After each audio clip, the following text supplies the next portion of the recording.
Preparing for the milestone of entering your 80s involves anticipating subtle yet profound changes that are rarely discussed, going beyond the obvious aspects like celebratory milestones or slowing daily routines. This stage in life is marked by a blend of accumulated wisdom and inevitable loss, feelings of presence alongside withdrawal, and a profound peace occasionally mingled with deep loneliness. If you're not ready for these transitions, you may find yourself taken aback, questioning why no one ever forewarned you.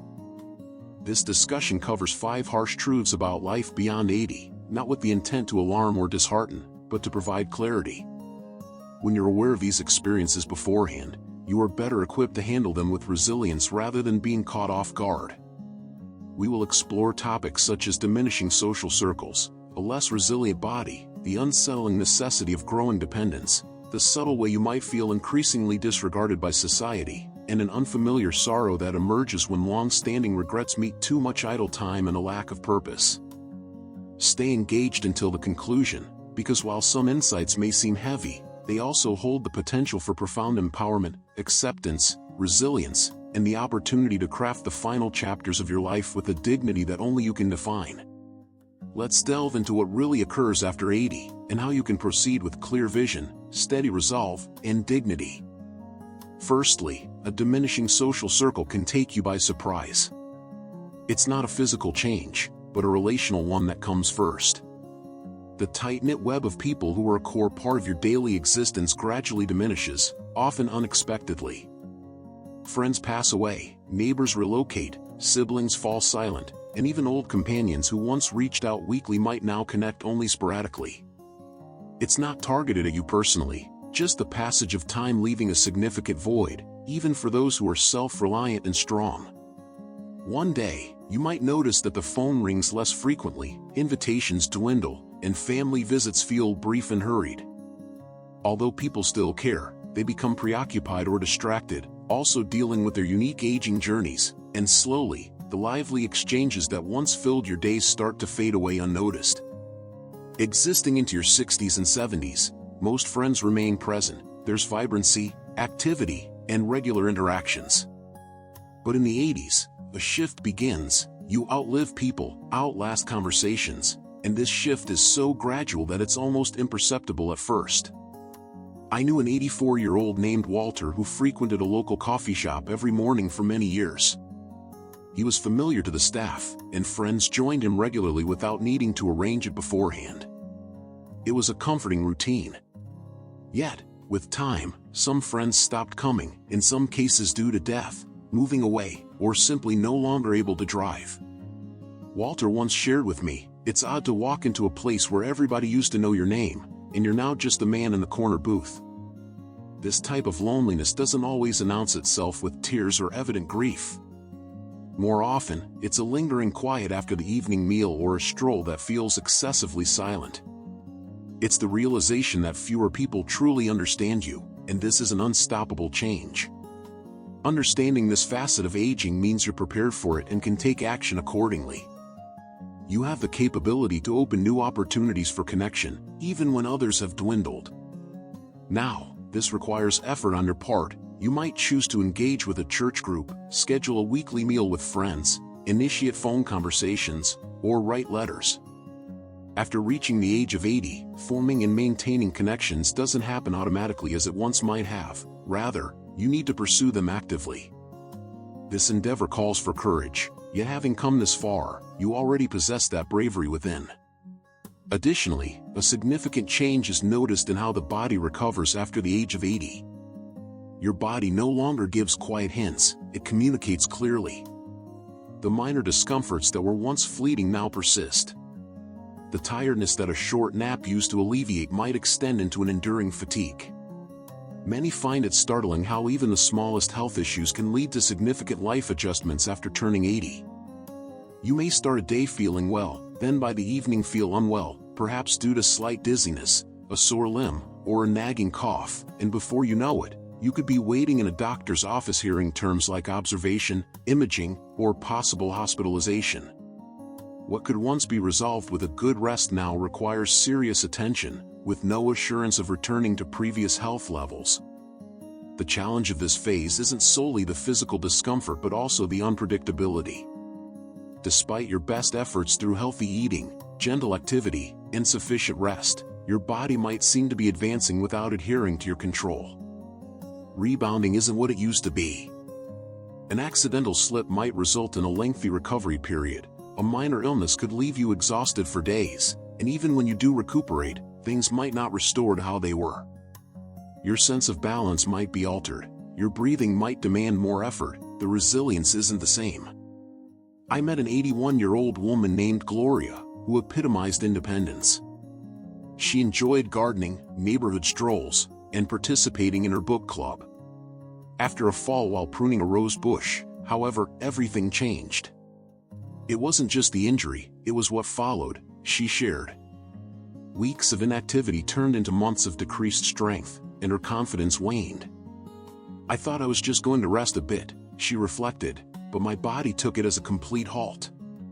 That's a truth rarely shared. At 80, rest doesn't rejuvenate in the same way. If precautions aren't taken, it could lead to further decline, yet sometimes, regardless of caution, your body decides to slow down.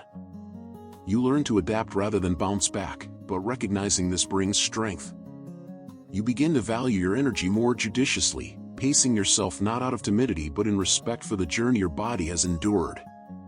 Health becomes not an entitlement but a daily commitment, a cherished one, and in practicing this, even if the spring isn't there, your balance gets firmer. You walk more deliberately, but with greater mindfulness. You rest longer, but with more purpose, and you come to understand that even a slowed body can still house a strong spirit. If you're watching this and appreciating the insights shared, please comment with number 2 to show your engagement. And if you haven't yet subscribed, I encourage you to do so and turn on notifications so you can stay informed with our content that aims to educate and motivate. Your continued support enables us to keep producing meaningful and inspiring content. Let's advance to number 3, which addresses an increasing requirement for assistance.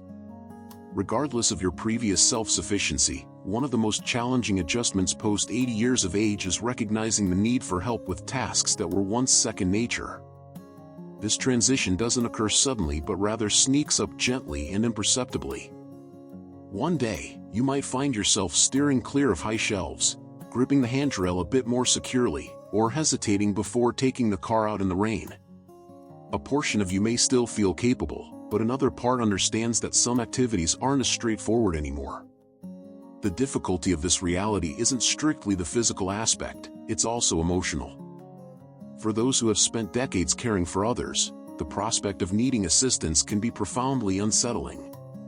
You might feel as though you're a burden, or you might start hiding your limitations, avoiding trips to the store, not mentioning to your children about a fall while trying to change a bulb, even when your shoulder has been painful for weeks. The longing for independence remains strong, possibly even intensifying. However, independence after reaching 80 takes on a new form.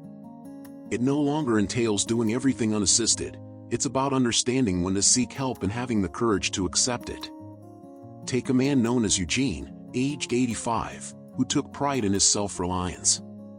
Having endured wartime, raised 4 children, and built a shed from scrap wood and sheer willpower, he prided himself on his self-sufficiency. One winter, however, he slipped on an icy driveway. No bones were broken, just his pride. He kept this incident to himself, but his daughter noticed something had changed. She began coming over weekly to bring groceries and share a cup of coffee. Initially, Eugene resisted, insisting, "I'm fine." Yet over time, these coffee visits morphed into a cherished routine, leading him to an unexpected realization: it was pleasant not having to shoulder everything on his own. This transformation signifies not weakness but wisdom, understanding that accepting help doesn't undermine independence, it upholds it. Allowing others to assist you with tasks like ascending stairs, driving to medical appointments, or carrying heavy bags affords you more time to focus on what's truly valuable.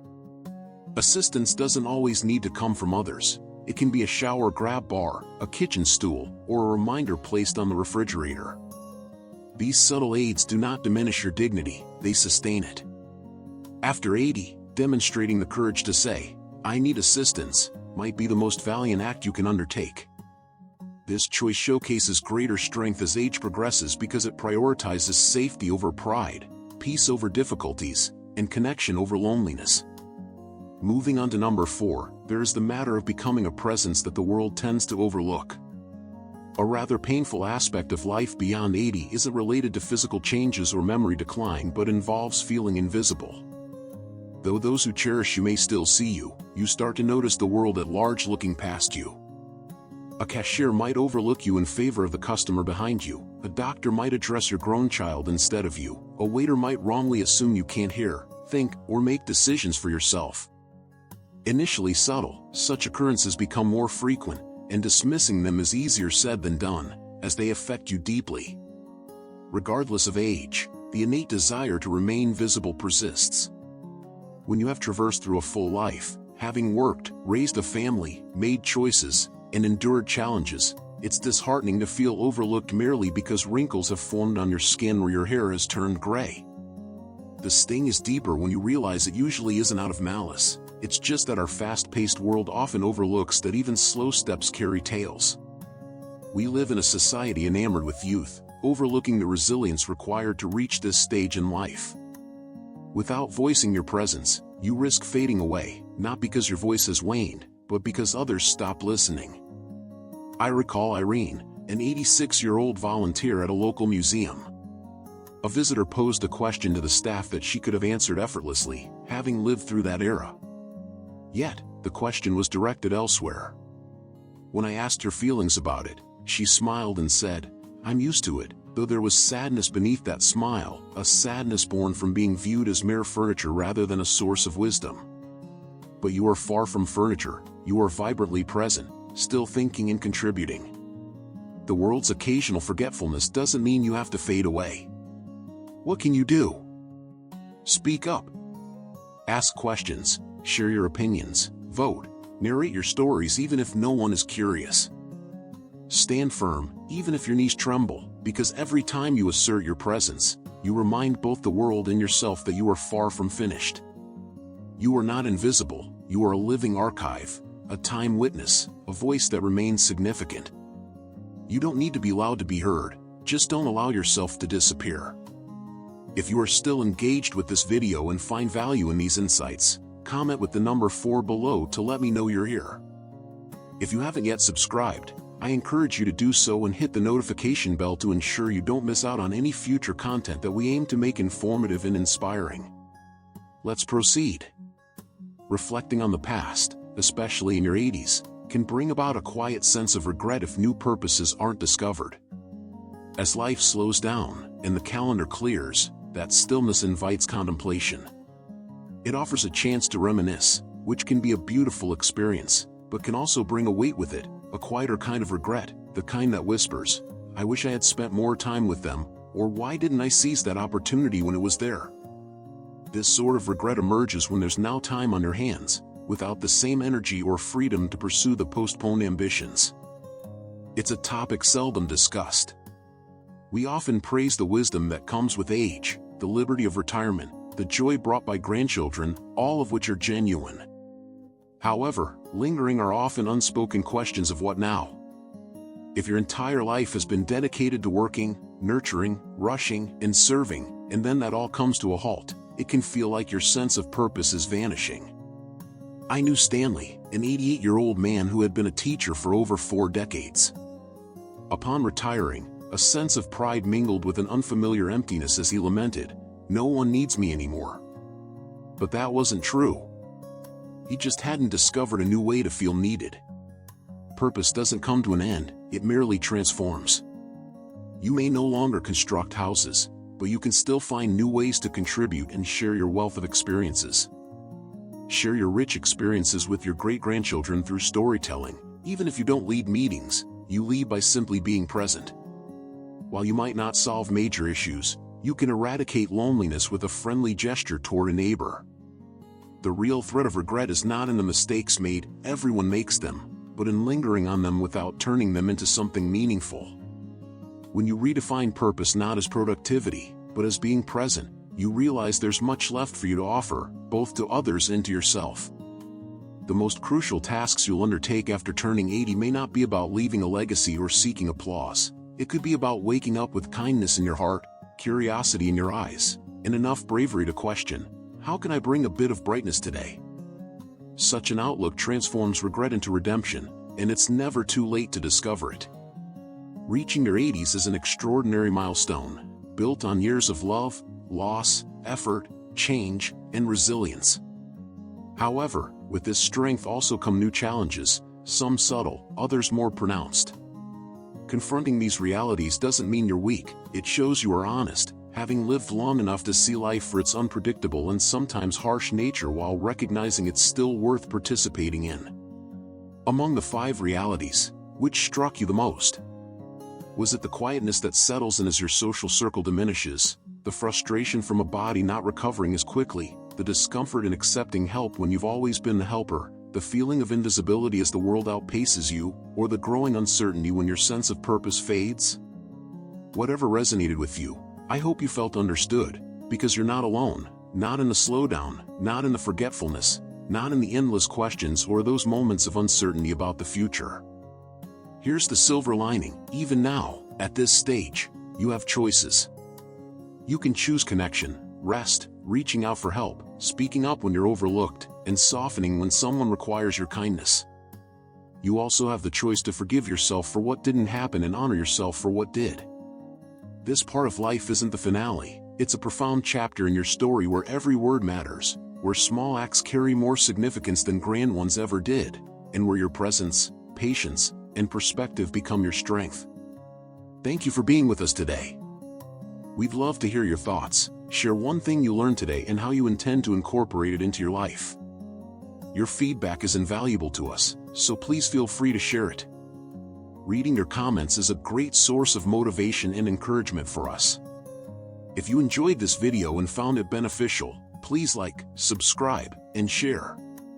Your support aids us in continuing to produce content that informs and inspires. Thank you for watching, and we hope to see you again in the next video.